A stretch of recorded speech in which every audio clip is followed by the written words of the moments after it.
Welcome back. You know the deal. The prompt today is, but I need. No, you don't need. You want. There is a difference. Ooh, saucy. Let's jump right in. The stale, recycled air of the rusty spur hung thick with the scent of synth tobacco and desperation. I, Dennis Coffee, cowboy boots scuffed and spurs long gone, slammed my empty Coors can on the granite countertop. The bartender, a chrome-plated contraption named Rusty Jr., whirred my way. "Another one, Dennis?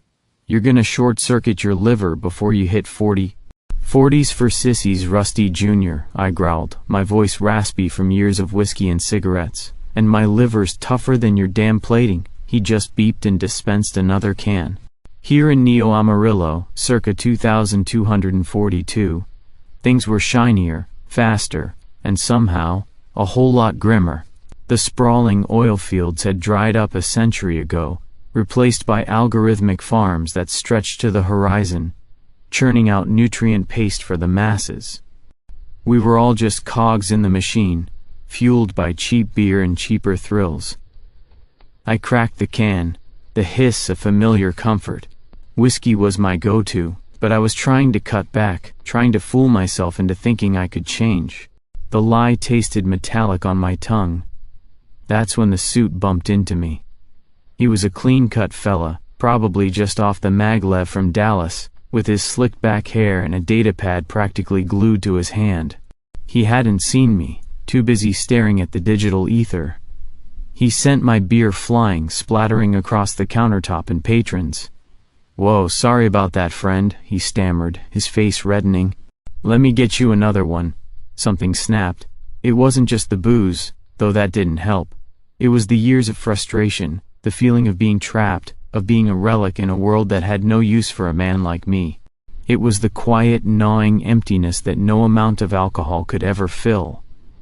I grabbed him by the collar, hauled him off his feet and planted a fist square in his jaw. He went down like a sack of rocks. I didn't stop. Not when he started bleeding. Not when he cried out for his wife and kids, not even when his body went limp. I just kept hitting, fueled by a rage that burned hotter than the Texas sun. Finally I stood back panting, my knuckles throbbing.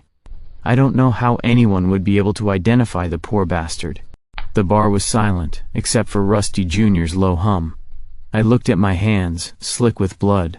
I looked down at the suit, and I realized, with a sickening thud, that he wasn't moving. He was dead. The enforcers arrived in minutes, their hovercrafts casting long shadows across the neon-lit street. I didn't resist. What was the point? Justice in Neo Amarillo was swift and efficient. There were no trials, no lawyers, no appeals, just a sterile room, a cold metal chair, and a neurotechnician with a blank expression. They called it emotional recalibration, a fancy name for ripping out my soul. It's funny, you never really consider the importance of your soul, until it's all on the line. And buddy, all my chips were in. They said I was a danger to society, an alcoholic and a waste of resources. So, they rewired my brain, snipped the connections that allowed joy, empathy, love. I could still function, still work, still drink, but I couldn't feel. There were no prisons in Neo Amarillo, at least not in the traditional sense. Instead, they turned you into your own prison. A walking, talking, breathing void. A shell of who you were. At first, I didn't notice much of a difference. I was already pretty numb to begin with. I went back to the Rusty Spur, drank my Coors. Whiskey was too expensive. I worked my shift at the algae farm, shoveling green sludge into processing vats. I even got into a few more fights later that night, though the thrill was gone. It was just an itch that needed scratching. Then he walked in. It was a Tuesday night. They were playing the Meteors on the holoscreen, and the air was thick with the usual mix of boredom and regret. Then, the door hissed open, and he stepped inside. He was a vision in the depressing landscape of Neo Amarillo, tall, with unkempt dark hair that peeked out from his hat. His skin was the color of dark honey, and his eyes, oh, his eyes were the deepest, most soulful brown I'd ever seen. He wore a tight black button-up that clung to his chest like a second skin, and he moved with a grace that seemed almost unnatural in this place. Every head in the bar turned. Even Rusty Jr. paused in his dispensing, his chrome head swiveling to take him in. He ignored them all, his gaze sweeping across the room until it locked on me. He walked straight to my table, boots clicking on the bioresin floor. I could objectively appreciate his beauty, the perfection of his features, the allure of his presence.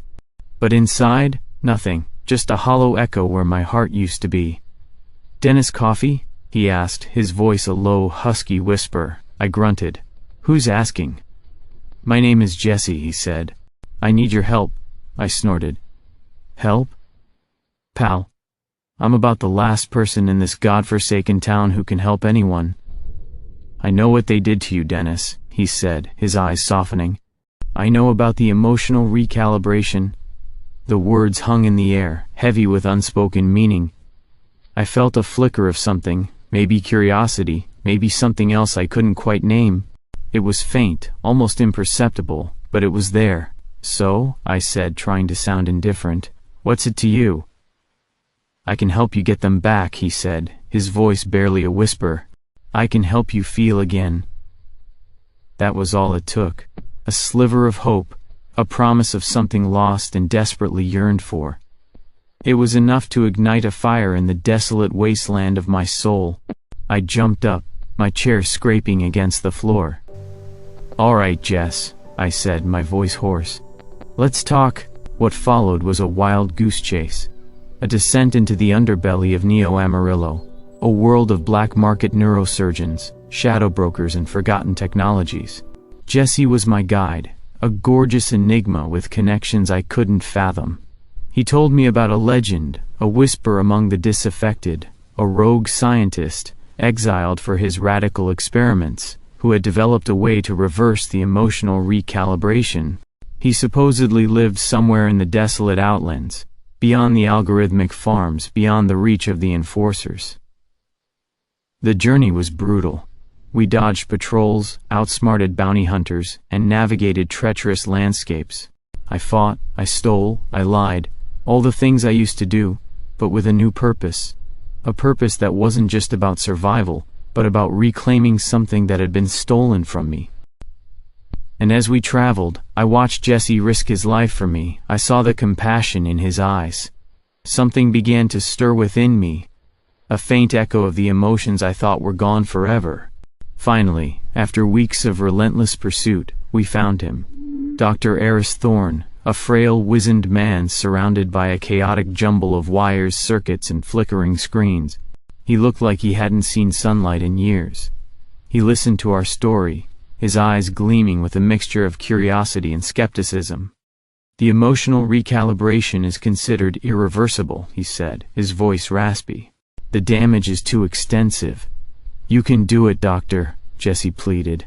"You're the only one who can—" Thorne hesitated, then sighed. "All right," he said. "But be warned, the process is dangerous. There's no guarantee it will work, and if it does, it could unleash emotions you're not prepared for." "Are you sure you're ready for that, Dennis Coffey?" I looked at Jesse, his eyes filled with hope. I thought about the emptiness that had consumed me, the hollowness that had defined my existence.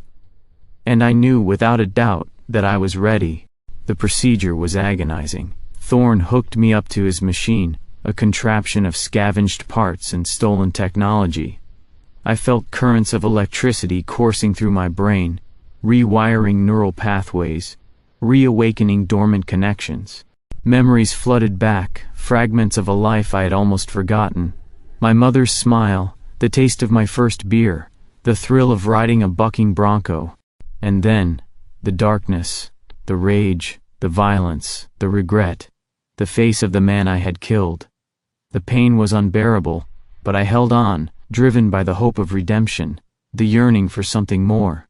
Finally, it was over. Thorne disconnected the machine, his face etched with exhaustion. "Well, Dennis Coffey," he said, his voice barely audible. "Did it work?" I closed my eyes, took a deep breath. Nothing. I tried harder, closed my eyes tighter. Jess was crying. For the first time in years, I really wished I could comfort and empathize with another human. Doc, can't we try again? I need. He held up his hand. You don't need it. You want it. There is a difference. I looked at Jesse, and knew he felt something I hadn't felt in a very long time. Love, and I never would again. But I knew things would be different. I would be different. I now had someone to love me, even if I could never reciprocate.